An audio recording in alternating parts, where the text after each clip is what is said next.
Buenos días, buenas tardes, buenas noches. Estamos aquí para la entrega número 4 de la columna para el periódico digital Contrapunto. Esta vez la columna se titula Mi teoría sobre el negocio de la guerra. Las guerras han estado presentes en el planeta desde que tenemos uso de razón. Y normalmente estas han sido motivadas con el propósito de satisfacer ambiciones de gobernantes y gobiernos que desean obtener más tierras, dominar a sus poblaciones y usufructuar el producto de ellas.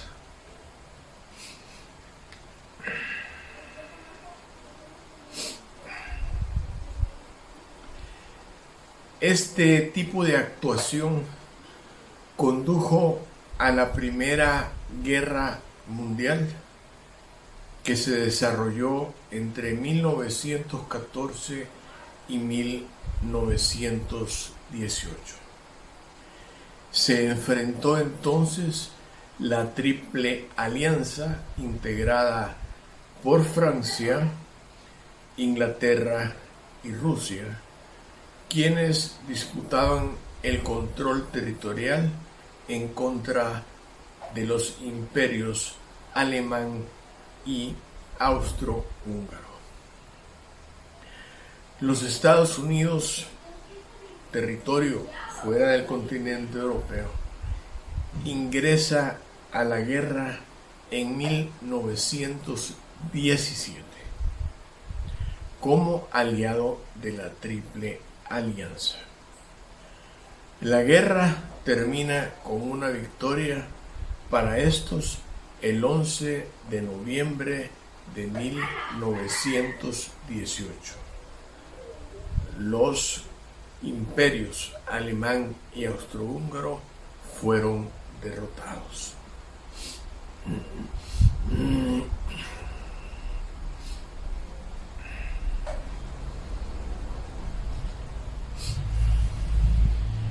La historia registra que las sanciones aplicadas al imperio alemán fueron terribles, y esta fue la causa que 21 años después resurgiera, dirigida por Adolfo Hitler, quien hacía creer que la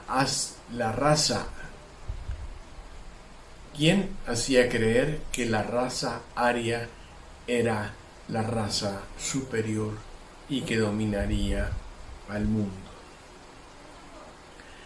En medio de esta guerra, en 1917, en octubre, en Rusia triunfa la Revolución Rusa, siendo la primera revolución socialista en el planeta que da a la clase obrera su representación.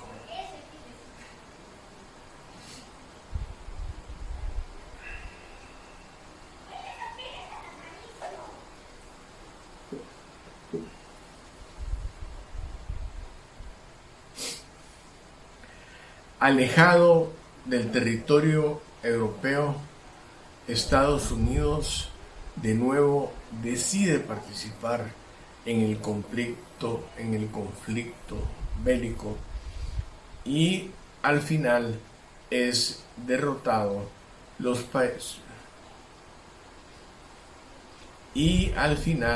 son derrotados los países integrantes del llamado Eje: Alemania, Japón e Italia. Nuevamente, Estados Unidos e Inglaterra, como en la Primera Guerra Mundial, resultan vencedores.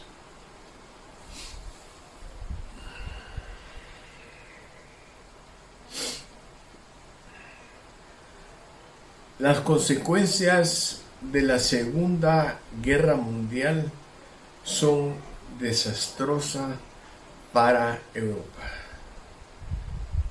En millones se cuentan los muertos. La debacle económica europea es total. Europa pierde el 50% de su capacidad productiva. Pierde sus líneas férreas, centros de comunicación. Lo mismo sucede con países como la Unión Soviética y China y Japón. Países quedan aniquilados con una gran necesidad de recursos.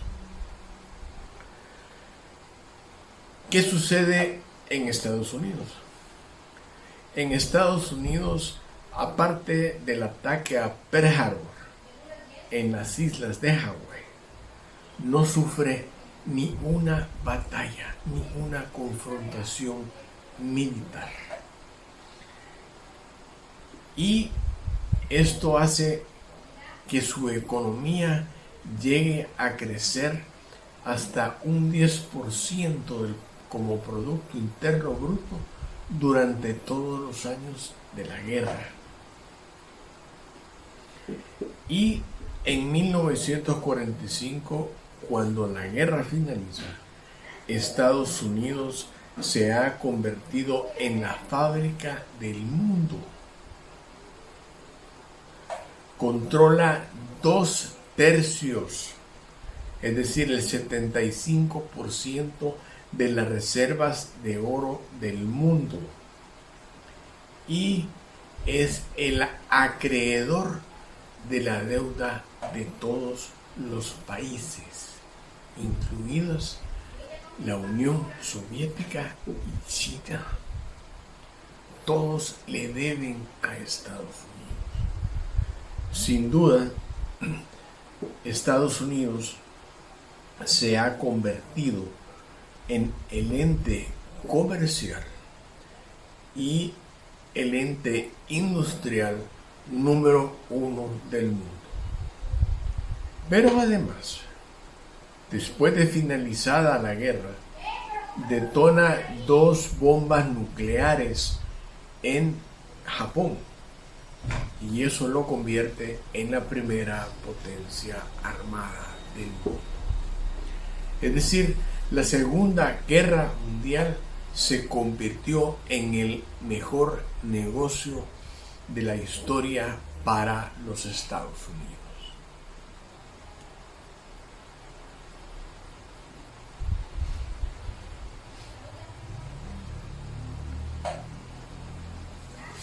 Además de la generación de riqueza, Estados Unidos consolida su industria, su tecnología,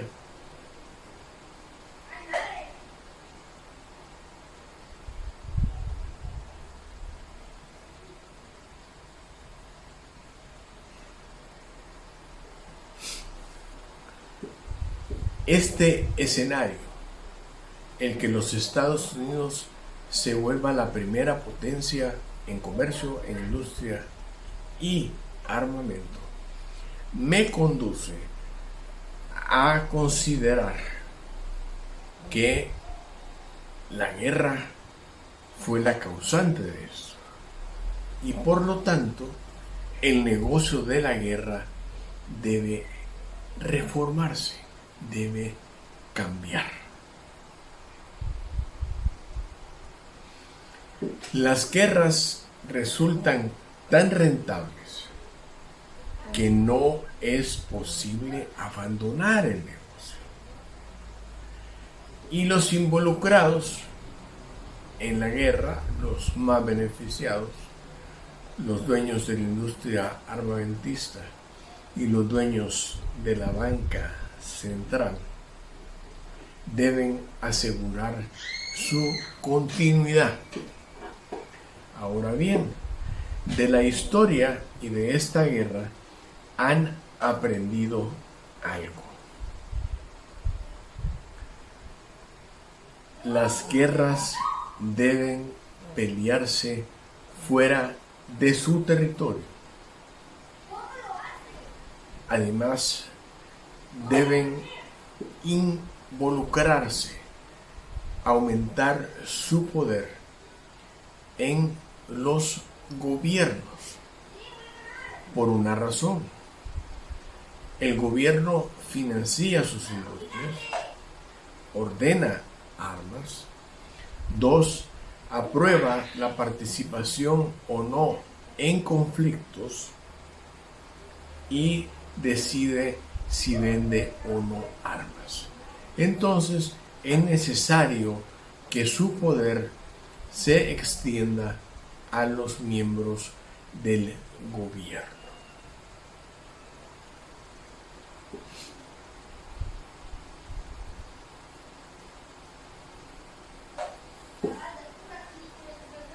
Si tienes un negocio, no debes permitir que algo ajeno a él decida si vendes o no vendes.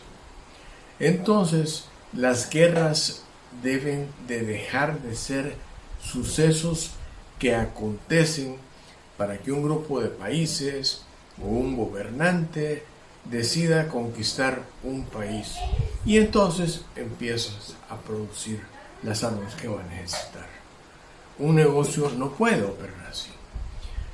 Ellos deciden entonces convertirse en los generadores de conflictos.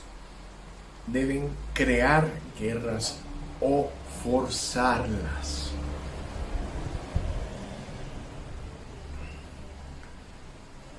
De esta manera, ellos controlarán cuando sus fábricas paran o se activan. De otra manera, el negocio se acaba.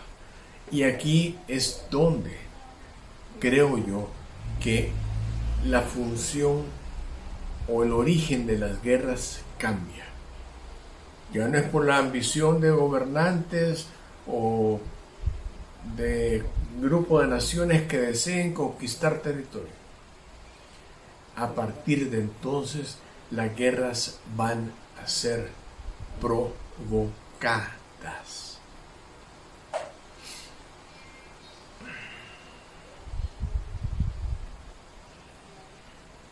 Por supuesto, esta acción no pasó desapercibida, y en 1961, el que fuera comandante general de las tropas aliadas en la Segunda Guerra Mundial y 2 veces presidente de los Estados Unidos, Dwight Eisenhower, lo hace público, lo denuncia en su discurso de despedida al salir de su segunda presidencia.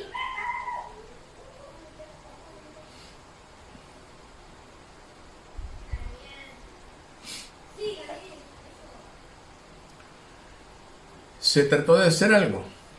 Sin duda.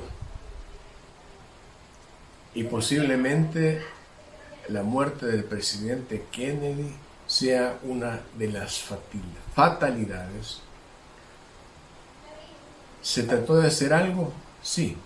Y es posible que la muerte del presidente John F. Kennedy fuera una de las fatalidades de oponerse a este sistema.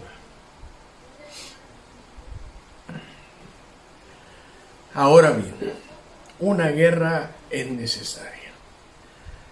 Los franceses, terminada la Segunda Guerra Mundial, ellos deciden que deben volver a explotar los territorios que controlaron como colonia. Otra guerra es necesaria. Terminada la primera guerra, la segunda. Otra guerra es necesaria. Francia decide que va a conquistar los territorios que antes fueran su colonia en Indochina. Decide lanzar sus tropas allá y después de varios años sus tropas deben abandonar el país. Para este tiempo, en 1917 había triunfado la Revolución Rusa y ahora ya se tenía un motivo político para iniciar la guerra. Y los señores, ya manejando gran parte del entorno político en los Estados Unidos, deciden intervenir en la guerra de Vietnam para evitar que el pueblo de Vietnam sea dominado por el comunismo. De 1955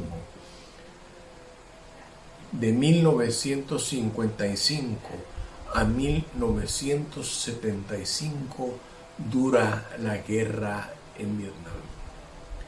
20 años en que las chimeneas de las fábricas de la industria armamentista no dejaron de humear. Pero esto llegó a su fin y las causas principales fueron la prensa norteamericana, que empezó a denunciar los bombardeos con Nepal, los bombardeos que causaban deforestación, empezó a denunciar los abusos de la guerra y los números de las bajas de soldados norteamericanos no pudieron ser ocultadas. Así, la opinión pública se voltea en contra de la guerra y al final la resistencia vietnamita y el no apoyo de la población norteamericana hace que Estados Unidos se retire como perdedor del territorio de Vietnam.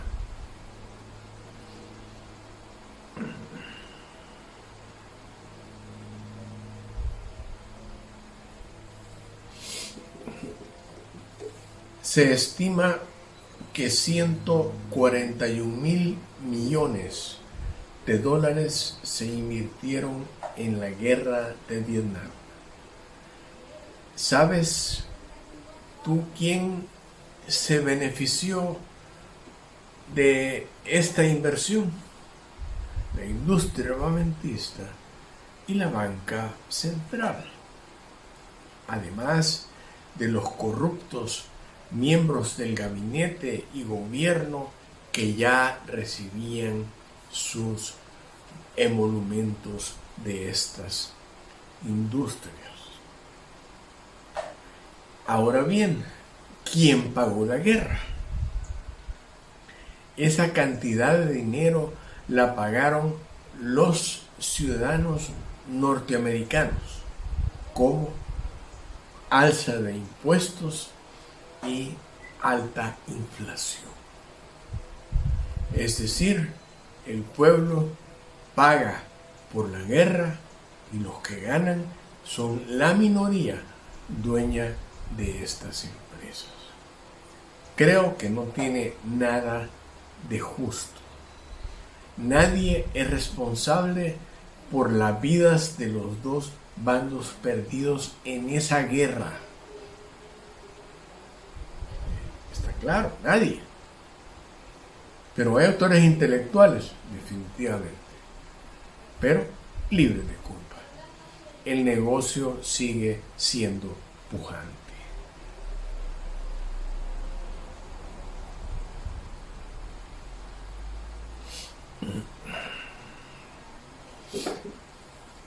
Así como la Segunda Guerra Mundial y la Primera dejaron lecciones, esta también deja a los principales interesados dos lecciones. Primero, la prensa no puede ir en contra de sus intereses. Deben trabajar para ellos. Y segundo, si bien la guerra se pelea fuera de nuestro territorio, nuestras tropas norteamericanas no deben intervenir, y si lo hacen, debe ser en mínima forma. Entonces, la nueva teoría de provocar guerras debe tener las características siguientes: pelearse fuera del territorio, que la prensa no vaya en contra de las acciones que se están tomando, y tercero, que los soldados norteamericanos, si participan, sea únicamente como asesores. Entonces el pueblo no tiene motivos para protestar. Nada va a importar que los ciudadanos de un país se enfrenten y se maten. No, la opinión pública no va a poder ser manipulada por la prensa. Y es así como yo pongo como punto de partida el inicio de esta nueva etapa, el derrocamiento en Irán de el Shah Reza Pahlavi. Pahlavi es derrocado y da inicio una confrontación diferente. La de Vietnam fue política, comunista, capitalista. La que se origina con la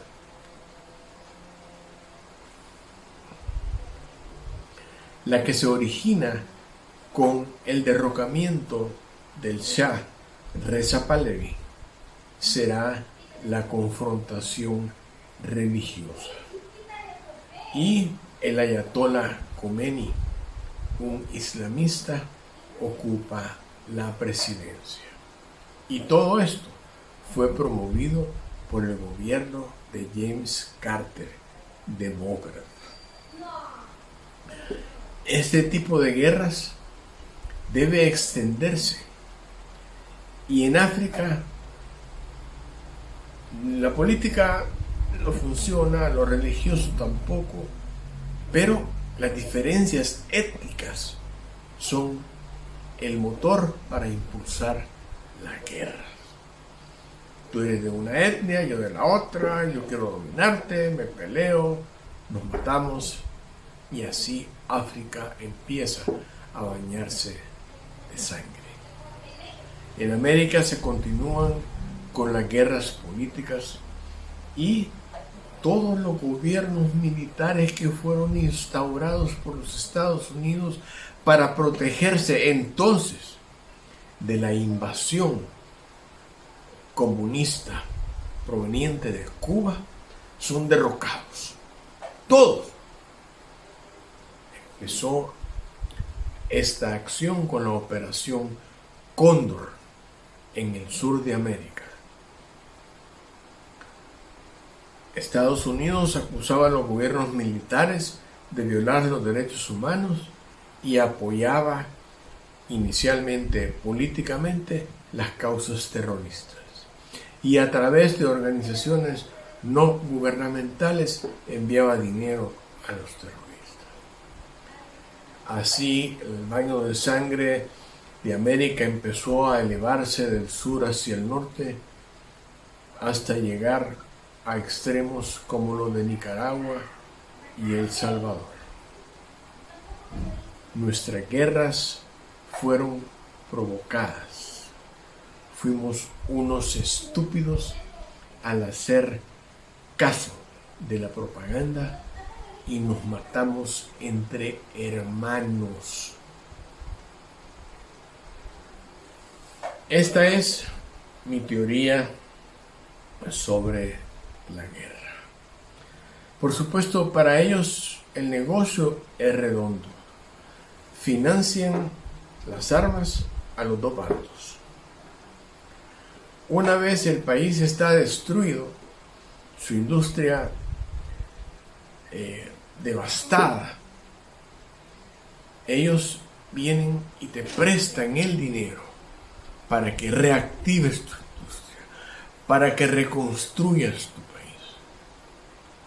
El negocio es fabuloso y no se detiene. En este momento, el señor Biden en los Estados Unidos está promoviendo un enfrentamiento con Rusia, la Federación Rusa. Y el interés es salvar su gobierno. Económicamente tiene la peor inflación de la historia. Su popularidad anda por el 30%. La inmigración está en los niveles más altos. El crimen y las muertes por sobredosis arrasa con la juventud norteamericana. ¿Cuál es la solución para levantar su economía? Una confrontación con Rusia, para que su industria armamentista levante su población y que empiece a crear empleos. Están los europeos y los norteamericanos decididos a dejar que sus hijos vayan a morir porque el señor Biden necesita salvar su presidencia.